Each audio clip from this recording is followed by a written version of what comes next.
হেই কি অবস্থা সবার, স্বাগতম তোমাদের। তো আজকে আমরা ক্যালকুলেটরে হচ্ছে কি এফএম এর যে ম্যাথটা কিভাবে করা যেতে পারে এটা আমরা সম্পূর্ণ ক্যালকুলেটরে শিখব। তো সেজন্য হচ্ছে কি আমরা বলছিলাম যে এটা এরকম একটা ভিডিও আমরা আনবো যাতে করে তোমরা খুব সহজেই হচ্ছে কি জিনিসটা আসলে বুঝতে পারো যে ক্যালকুলেটরের মাধ্যমে ফাইনাস মডুলাস বা বালুর যে এফএমটা যেটা সেটা কিভাবে আমরা বের করতে পারি। তো এইটা আমরা সম্পূর্ণ ক্যালকুলেটরেই করতে পারি, কোনো ধরনের হচ্ছে গিয়ে খাতায় জাস্ট আমরা ভ্যালুগুলো বসাবো, আমাদের এরকম স্পেসিফিক্যালি প্রত্যেকটা পয়েন্ট টু পয়েন্ট ধরে ম্যাথ করতে হবে না। তো এটা করা যায়, বাট আমি আগে ম্যানুয়ালি কিভাবে করে সেটা শর্টকাটে তোমাদের দেখাই, এরপর হচ্ছে সেটা হচ্ছে ক্যালকুলেটরের মাধ্যমে কিভাবে করা যায় সেটাও দেখাবো। আর ক্যালকুলেটরে করতে হলে আমি হচ্ছে FX991EX দিয়ে করাচ্ছি, তোমরা CW বা হচ্ছে গিয়ে অন্যান্য যে ক্যালকুলেটর আছে সেগুলো দিয়ে পাবে। তো এগুলো একটু ট্রাই করতে হবে, যদি না পারো দেন বলিও, আশা করি পারা যাবে আর কি। ঠিক আছে, ওকে। তো আমরা শুরু করি। তো প্রশ্নটা হচ্ছে গিয়ে চিত্রের নিচের তথ্যাদি হতে 1000 গ্রাম নমুনা বালির এফএম নির্ণয় করার জন্য এরকম একটা ম্যাথ এখানে বলা আছে। তো ম্যাথটা আমি হচ্ছে গিয়ে হক বইতে, ডিপ্লোমাদের জন্য হচ্ছে গিয়ে হক বইতে বলা আছে 80 নম্বর পেজে মেবি এইটা আছে, তো আশা করি খুঁজে পাবে। তো অনেক এরকম দুইটা ম্যাথ আছে বা আরও কিছু ম্যাথ আছে প্রায় সেম ক্যাটাগরি, তো আমি একটা করিয়ে দিচ্ছি আর বাকিগুলো আশা করি ক্লাসে করিয়ে দিব। ওকে, তো বলা আছে এখানে নমুনা বালির টোটাল ভ্যালু বলা আছে হচ্ছে 1000 গ্রাম, এবং আমরা জানি যে স্ট্যান্ডার্ড চালনী আছে আমাদের হচ্ছে গিয়ে টোটাল 6টা, 1টা 2টা 3টা 4টা 5টা 6টা স্ট্যান্ডার্ড চালনী আছে, এবং প্যানে কিছু হচ্ছে গিয়ে পরিমাণের বালু পড়ে আছে। আর প্যান তোমরা বুঝো, প্যানের মানটা হিসাবটা কিন্তু আমরা বালুর ক্ষেত্রে করি না, হিসাব মানে আমাদের ক্যালকুলেশনের ক্ষেত্রে এখানে আনি না ভিতরে। ঠিক আছে, তো আশা করি এইটুকু বুঝতে পারছো। তো এখন আমরা যেটা করব সেটা হচ্ছে গিয়ে এই যে নমুনা বালির আমাদের কাছে যেটা দেওয়া আছে সেইটা থেকে আমরা কিভাবে ম্যাথ করতে পারি সেইটা আমরা এখান থেকে দেখবো আর কি। ওকে, আচ্ছা ঠিক আছে। তো আমরা দেখি এখানে চালনী নং বলা আছে এবং অবশেষ বলা আছে, প্রত্যেকটা স্ট্যান্ডার্ড চালনীতে কি পরিমাণ হচ্ছে কি মালামাল অবশেষ আছে বা বালু অবশেষ আছে সেগুলো এখানে মান দেওয়া আছে। 4 নম্বর চালনীতে হচ্ছে গিয়ে 5 গ্রাম আছে, সব কিছু গ্রামে আছে। 8 নম্বরে আছে 70 গ্রাম, 16 নম্বরে 113 গ্রাম, 30 নম্বরে 492, 50 নম্বরে হচ্ছে 502 গ্রাম, 100 নম্বর চালনী হচ্ছে 103 গ্রাম, এবং প্যানে সর্বশেষ 15 গ্রামের মতো হচ্ছে গিয়ে বালু আছে। তো সমাধানে যদি যাই তখন দেখতে পাই যে নমুনার ওজন যেটা সেটা হচ্ছে আমরা 1000 গ্রাম বলে দেওয়া আছে। এখন প্রশ্নে তোমাকে 1000 গ্রাম থাকতেও পারে নাও থাকতে পারে, তবে ডিপ্লোমা পরীক্ষায় যে তোমাদের সেটা অবশ্যই এখানে 1000 গ্রাম সাধারণত থাকবে। যদি না থাকে তবে এই জায়গার ক্ষেত্রে যেসব টোটাল যে চালনী বলা আছে না, প্যান সহ টোটাল ওজনটা হবে, প্যান সহ। এখানে কিন্তু মোট ওজন যখন হিসাব করবো তখন কিন্তু প্যান সহ, এবং স্ট্যান্ডার্ড চালনির বাইরেও যদি কোনো ধরনের চালনী থাকে, ধরো যে 4 নম্বর এবং 8 নম্বরের ভিতরে অন্য একটা চালনী চলে আসছে, তো ধরো 5 নম্বর চালনী, তো সেক্ষেত্রেও ওইটা কাউন্টে আসবে যখন শুধুমাত্র আমরা মোট ওজন হিসাব করব। কিন্তু ঘর আমরা কয়টা কাটবো দেখছো, আমরা কলাম দিব হচ্ছে, এগুলোকে বলে কলাম, 1টা 2টা 3টা 4টা 5টা কলাম দিব, এবং হচ্ছে গিয়ে আমরা র দিব 1টা 2টা 3টা 4টা 5টা 6টা 7টা 8টা রো দিব, সারি দিব। ঠিক আছে, সারি দিব 8টা বা রো দিব 8টা, এবং কলাম দিব কয়টা, 5টা দিব। আচ্ছা, তো ম্যাথ কোশ্চেন পাওয়ার সাথে সাথে আমরা কী করবো, একদম ঘরটা এঁকে ফেলবো, আমরা বাইরে অন্যদিকে তাকাবো না, সরাসরি ঘরটা এঁকে ফেলবো। তো এঁকে ফেলার পরে আমরা কী করবো, চালনী নংগুলো প্রত্যেকটার 4 নম্বর 8 নম্বর 16 নম্বর এগুলো সিরিয়ালি এখানে বসাবো। হ্যাঁ, আমরা প্যানের মানটাও লিখবো, বাট আমাদের কিন্তু হিসাবে আমরা ফাঁকা রেখে দিছি, দেখছো আমরা ম্যাথ করি না। তো সেখানে কত পরিমাণ বালু আছে, 5 গ্রাম, 70 গ্রাম, 113 গ্রাম, 492 গ্রাম, 202 গ্রাম, 103 গ্রাম, 15 গ্রাম, সেগুলো আমরা কিন্তু সিরিয়ালি বসাইছি। এখন এই কটা হিসাব করলে, এই কটা যোগ করলে দেখবো যে হিসাব করলে 1000 গ্রামই থাকার কথা থাকবে আর কি। ঠিক আছে, আচ্ছা। তো শতকরা অবশেষ আমরা কিভাবে বের করতে পারি, তো শতকরা অবশেষ বের করার জন্য আমরা একটা ফর্মুলা এখানে জানি যে শতকরা অবশেষ সমান অবশেষ বাই নমুনার ওজন বা নমুনার মোট ওজন ইন্টু হচ্ছে গিয়ে 100। এখানে দেখো প্রথম ঘরটার জন্য দেখো 4 নম্বর চালনীতে দেখো এখানে হচ্ছে গিয়ে অবশেষ আছে কত, 5 গ্রাম, তার মানে 5 গ্রাম বাই হবে নমুনার ওজন। নমুনার ওজন কত পাইছি আমরা, 1000 গ্রাম না, তাহলে নমুনার ওজনের জায়গায় কত বসবে, 1000 বসবে, আর অবশেষের জায়গায় প্রথম ঘরের জন্য কত হবে, 5 বসবে, তার মানে 5 বাই 1000 ইন্টু হচ্ছে গিয়ে 100। এখন এই জিনিসটা আমরা ক্যালকুলেটরে খুব সহজেই করতে পারি, যাতে প্রতিটা হিসাব না করতে হয়, মানে একটা একটা ধরে হিসাব না করতে হয়। সেজন্য আমাদের একটা ওয়ে আছে, সেটা হচ্ছে আমরা কি করব, আমরা হচ্ছে প্রথমত আমরা এখান থেকে হচ্ছে গিয়ে এক্সে যাব, কিসে যাব, আমরা প্রথমত হচ্ছে গিয়ে এক্সে আমরা হচ্ছে চলে যাব। এক্সে কিভাবে যাব দেখাই আমি তোমাদের। তো এই বিষয়টা আমরা ক্যালকুলেটরে কিভাবে করতে পারি, ক্যালকুলেটরের মাধ্যমে করা যায় সেটা আমরা দেখার চেষ্টা করতেছি। তো সেজন্য আমাদের যেটা করতে হবে, দেখো এখানে এই অবশেষটা কিন্তু আমাদের চেঞ্জ হচ্ছে, বাট এই যে 100 এবং 1000 এবং 100 কিন্তু ফিক্সড থাকতেছে। সেজন্য আমরা ক্যালকুলেটরে চলে যাব। ক্যালকুলেটর করে এখানে দেখো একটা এই যে ভগ্নাংশের মতো একটা অপশন আছে, তো ভগ্নাংশের মতো যে অপশনটা আছে সেখানে তীর দিব, যেখানে ক্লিক করার পরে সেখানে দেখবো উপরে একটা এক্স দিব, ওই যে ডান পাশে একটা এক্স লেখা আছে, এবং নিচে দিব 1000।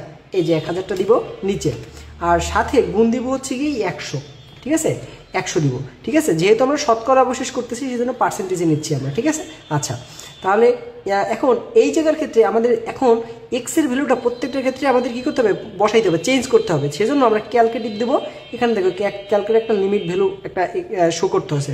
এখন এই জায়গার ক্ষেত্রে আমরা প্রথম বসাবো 5, এক্স এর জায়গায় দেখো প্রথম আমরা 5 বসাবো। 5 বসানোর পরে দেখো এই যে কিন্তু 1/2 বা হচ্ছে 0.5 চলে আসছে, দেখছো।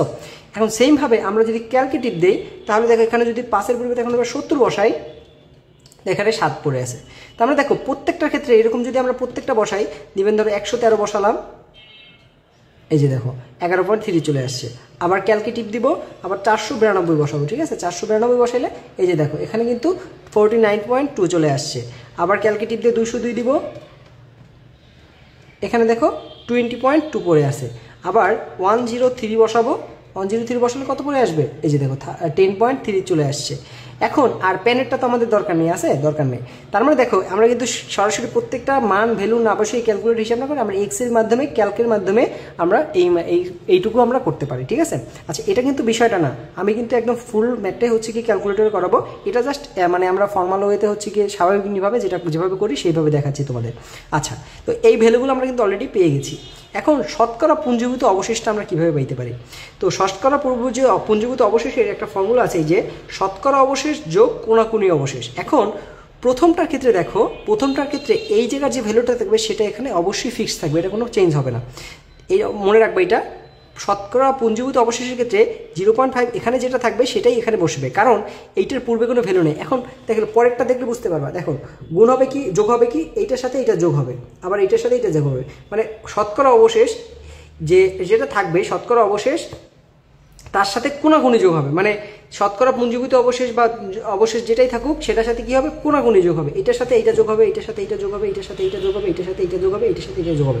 তো এইরকম ফাইনালি আর থাকে, কিন্তু প্রথমটার ক্ষেত্রে ফিক্সড থাকবে।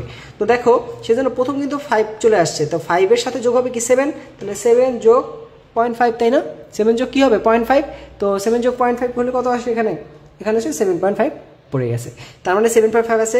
এটার সাথে কত দিব, 11.3 যোগ দিব, তাই না। 11.3 আমরা যোগ দিব, তাহলে দেখো কত আসে 18.8 চলে আসতেছে। পয়েন্টটার ক্ষেত্রে যোগ দিব কত, 49.2 যোগ দিব, তাহলে আসছে কত, এখানে 68 আসতেছে। তারপরে তার সাথে যোগ দিব 20.2, তার মানে এখানে কত আসতেছে 88.2 আসতেছে। সাথে যোগ দিব কত 10.3 যোগ দিব, তার মানে ভ্যালু আসতেছে কত, এখানে 98.5 আসতেছে। তো এইরকম কিন্তু আমরা ভ্যালুগুলো পরস্পরের মাধ্যমে ক্রমান্বয়ে কি করে যোগ করে পুঞ্জীভূত করে যোগ করতে পারি, ঠিক আছে। কোণাকুণিভাবে যোগ করে আনতে পারি।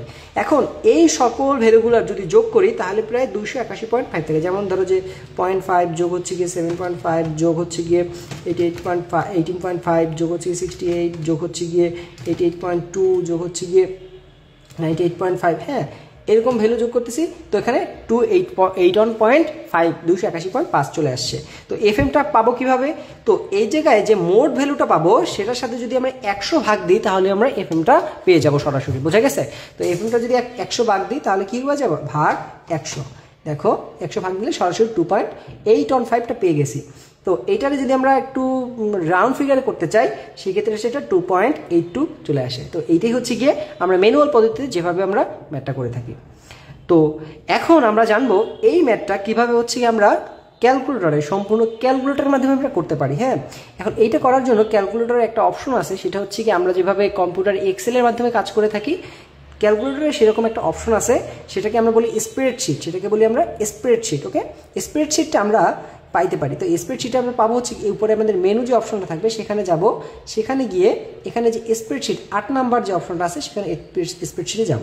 কারণ স্প্রেডশিটে তোমাদের যদি একটু বোঝাই, দেখো এখানে এ আছে, বি আছে, সি আছে, ডি আছে, এগুলোকে বলে কলাম। তো এখানে দেখো এইগুলো কিন্তু সি আছে, ডি আছে, ই আছে, এফ আছে, এরপরে কিন্তু আরও অনেকগুলো মান এখানে আছে, তাই না। আচ্ছা, এখন যতগুলো লাগবে আমরা সেটা এক্সেলের মতো ব্যবহার করতে পারবো। আবার নিচের দিকে দেখো র আছে অনেকগুলো, 1 2 3 নাম্বার, 4 নাম্বার র, 5 নাম্বার নিচে অনেকগুলো আছে, 5 6 7 8 অনেকগুলোই আছে এখানে, ঠিক আছে। তো আমি যদি তোমাদেরকে বলি যে এই ঘরটাকে আমরা কেমনে চিনতে পারবো, দেখো এক নাম্বার এ নাম্বার হচ্ছে গিয়ে কলাম, 1 নাম্বার হচ্ছে সারি মানে র, তাহলে এ অন, তাহলে এই ঘরটা পাবো কত, এ অন না। আমি যদি বলি বি অন, তাহলে এইটা কত, এইটা হচ্ছে বি অন না পাশেরটা, এই যে বি নাম্বার কলাম, 1 নাম্বার হচ্ছে র, তা বি অন। আবার যদি বলি যে B3 কোনটা, তাহলে দেখো বি নাম্বার কলাম হবে, নিচে হবে 3 নাম্বার B3, ওকে। তাহলে বি অন হবে, B3তে আমরা পড়লাম আর কি। এখন বলি A3 যদি হয় তাহলে কিন্তু A3 এইটা, আবার বি অন বললে এইটা। আশা করি এটুকু বুঝতে পারছো তোমরা যে ঘরটাকে আমরা কীভাবে জানতে পারি। তো আমি যদি এরকম স্পেসিফিক বলি যে সি অন ঘর, তাহলে আশা করি সেটা বুঝতে পারবা যে কোন ঘর আছে, ঠিক আছে। আচ্ছা, তো এখন আমরা কি করব, এই যে অবশেষগুলো আছে, এখন চালনী রং আমাদের এখানে বসানোর দরকার নেই, কারণ এগুলোর কোনো এখানে কোনো কাজ নেই, কাজ শুধুমাত্র আমরা অবশেষগুলো নিয়ে কাজ করব। তো সেজন্য কি করতে হবে, সিরিয়াল অনুযায়ী অবশেষগুলোকে আমরা এখানে বসিয়ে দিব। তো প্রথম ঘরে আমাদের কাছে 5 আছে, 5 আছে, 5 দিলাম, এখানে ইকুয়াল টিপ দিব, ইকুয়াল টিপ দিলে সরাসরি নিচের ঘরটা বা সেলটা শো করবে। তো দেখো পরেরটা আছে কত, 70, আমি কিন্তু সিরিয়ালি এখানে সেলগুলোকে ফিল করে নিচ্ছি বা পূরণ করে নিচ্ছি। 492, 202, তারপর হচ্ছে গিয়ে এখানে আছে 103, হ্যাঁ, তারপর হচ্ছে গিয়ে 15টা কি নিব, হ্যাঁ নিব। এখানে যেহেতু যোগ করব এটা আমরা নিতে পারি, বাট আমাদের হিসাব কিন্তু দেখো A6 পর্যন্ত, A অন থেকে A6 ঘর পর্যন্ত কিন্তু আমাদের হিসাব নিকাশ, A7টা কিন্তু আমাদের কোনো হিসাব নিকাশে আসবে না, এখানে ড্যাশ দিছি। এখন এই যেগুলার এগুলার আমরা সরাসরি মান বের করতে পারি। যদি প্রশ্নে 1000 গ্রাম না দেওয়া থাকে তখন কিন্তু আমরা কি করতে হবে, এই সবগুলোর যোগ করতে হবে। যদি স্ট্যান্ডার্ড চালনী নাও থাকে সেটাও কি করতে হবে, এই মোট ওজনের ভিতরে যোগ করতে হবে। সেজন্য আমরা এখানেও করতে পারি, এখানেও করতে পারি। আমি ধরো নিচের ঘরটায় করলাম, তোমাদের ইচ্ছা। এখন এইটা আমরা কিভাবে যোগ করব, A অন থেকে A7 ঘর পর্যন্ত আমরা যোগ করব। তো সেজন্য আমাদের এখানে যেতে হবে OPTN একটা অপশন আছে বা অপশন আছে, সেখান থেকে এই যে 3 বার ক্লিক করবো, নিচে ডাউন বাটনে 3 বার ক্লিক করবো, 1 2 3। এখানে 4 নাম্বার একটা অপশন আছে সাম, মিন ম্যাক্স মিনিমাম ম্যাক্সিমাম, আর মিন মানে হচ্ছে গড়, আর হচ্ছে কি সামেশন বা সাম। তো 4 নাম্বারে আমি ক্লিক করলাম। এখন আমি কত নাম্বার থেকে কত নাম্বার যোগ করব, A অন থেকে কত নাম্বার, A7 পর্যন্ত। তাহলে এখানে দেখো A অনটা কোথায় আছে খুঁজে দেখবা, এই যে ওই যে লাল কালারের A দেওয়া আছে, তাহলে দেখবো আলফা দিতে হবে, প্রথম আলফা দিয়ে এখানে A দিব, ঠিক আছে, A দিব A অন থেকে।